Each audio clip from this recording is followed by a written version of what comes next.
Voilà, on est sur l'île de Gozo en ce moment et avec une amie qui nous a visité de France, et Cathy, on est venu prier à la grotte de Calypso.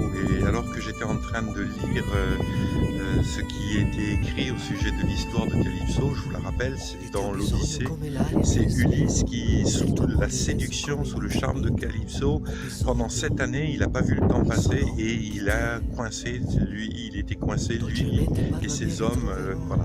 Alors on sait que ça c'est un poème lyrique, une légende, mais tout d'un coup, alors qu'on était en train de prier, on a réalisé que depuis 18 mois, ce que l'on sent au niveau spirituel, c'est vraiment un esprit d'apathie, un esprit d'étourdissement, un esprit qui amène les chrétiens à ne rien faire, à se laisser aller, à attendre que le temps passe.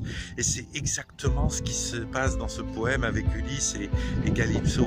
C'est-à-dire que Ulysse a été sous le charme, il a été séduit par Calypso, et pendant 7 ans, il n'a pas réalisé qu'il était dans l'île et qu'il était coincé et qu'il ne rentrait pas chez lui, ni lui, ni ses hommes. Alors, au-delà de la légende, moi je pense que derrière les légendes, il y a toujours des réalités spirituelles. Et alors qu'on était en train de prier sur ce lieu, c'est un haut lieu, je vais vous le montrer dans quelques secondes en vidéo, mais alors qu'on était en train de prier là, on a réalisé que depuis 18 mois qu'on est à Gozo et à Malte, ce qu'on sent sur l'île de Gozo, c'est ça, une apathie, les chrétiens qui ne se rassemblent pas, qui restent chez eux, qui s'endorment, qui passent des semaines parfois sans avoir de relations fraternelles, sans célébrer un culte. Il y a toute cette apathie qui est là. Et moi je crois vraiment que cette apathie, c'est exactement dû à cet esprit qui est sur cette île. Alors est-ce que lorsque Homère il a écrit l'Odyssée, il réalisait, il avait connaissance de cet esprit, est-ce que des gens avaient témoigné de ce qui se passait? Je crois que c'est le même esprit qu'à l'époque qui est là. Et il y a un esprit qui endort les gens, qui séduit les gens, qui amène les gens dans l'apathie, dans la dépression. Les gens ne veulent plus entreprendre, ne veulent plus rien faire, et c'est ce qui se passe dans cette île. Alors j'ai décidé de faire cette petite vidéo sur le lieu même où nous sommes.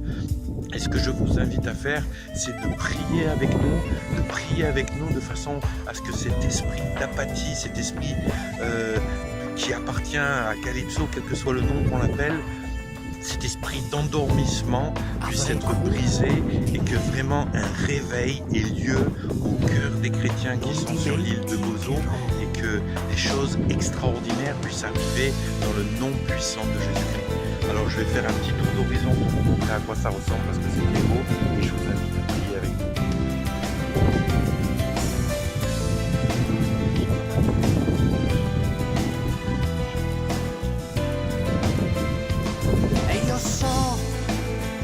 Che il tuo amor non si allontanerà da me.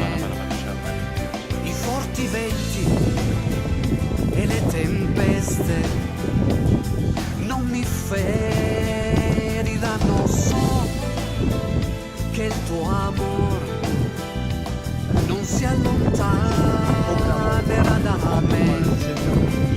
I forti venti et les tempestes de Calypso, il a été vaincu à la croix, il a été vaincu parce qu'il y a 2000 ans, Seigneur, tu as vaincu le diable et tu as mené toutes choses sous l'autorité de ton Fils Jésus.